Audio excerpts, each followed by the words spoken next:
Serial वसुधा के आने वाले अपकमिंग ट्रैक में जहां पर वसुधा और देव की शादी पर उठ रहे हैं सूर सिंह राठौर के सवाल, क्योंकि कर ही दिया है उन्होंने इतना खतरनाक काम।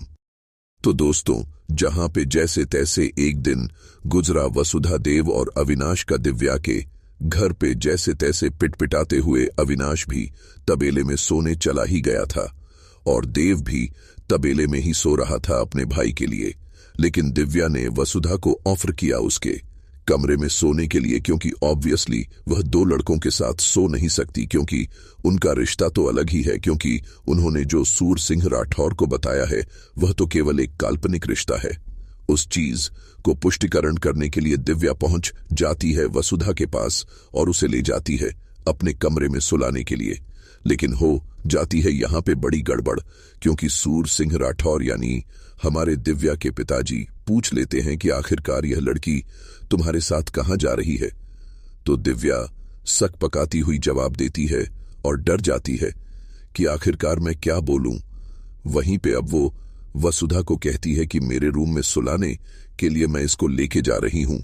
वहीं पे अब सवाल उठ जाते हैं पति पत्नी के ऊपर, यानी देव और वसुधा के ऊपर, और वो यही पूछता है, यानी जो दिव्या के पापा हैं वो पूछते हैं देव से कि तुम्हारी पत्नी वसुधा है और तुम्हारे से दूर क्यों सो रही है, आखिर क्या बात है, क्या मैटर है। लेकिन अब अपनी शादी को सच दिखाने के लिए, अपनी शादी की पुष्टिकरण के लिए वह दोनों को करना ही होगा कुछ बहुत बड़ा काम, यानी सूर के सामने उन्हें भरनी होगी वसुधा की मांग। जी हां दोस्तों, देव वसुधा की मांग भरता हुआ नजर आता, लेकिन दोस्तों उससे पहले ही दिव्या ने बात घुमा दी और कह दिया है कि इनको कुछ प्रॉब्लम है, इनकी तबीयत ठीक नहीं है, इसलिए ये मेरे साथ सो रही हैं और फाइनली सब कुछ नॉर्मल तो हो जाता है। वहीं पे कहीं ना कहीं सूर सिंह को होने वाला है बहुत बड़ा शक, क्योंकि उसे हल्का सा तो शक धीरे धीरे हो ही रहा था शुरुआत से।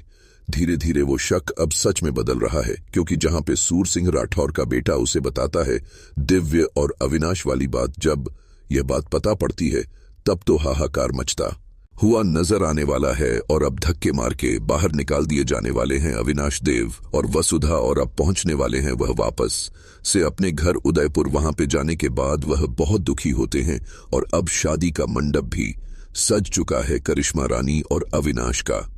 अब कैसे वसुधा लेकर आएगी दिव्या को, क्योंकि उसने कर दिया है अविनाश को प्रॉमिस कि अब वह लेकर आएगी दिव्या को, जब तक मंडप में मत बैठना, और अब मंडप में केवल और केवल हमारी दिव्या बैठेगी। लेकिन क्या दिव्या ने भी शादी के लिए इनकार कर दिया तो क्या होगा, क्योंकि चंद्रिका और सूर के बीच में जो हुई है बसट, वह जब बाहर आई और कहीं चंद्रिका की बड़ी गलती निकली तो दिव्या अपने पिता के लिए अपने प्यार को छोड़ती हुई नजर आएगी।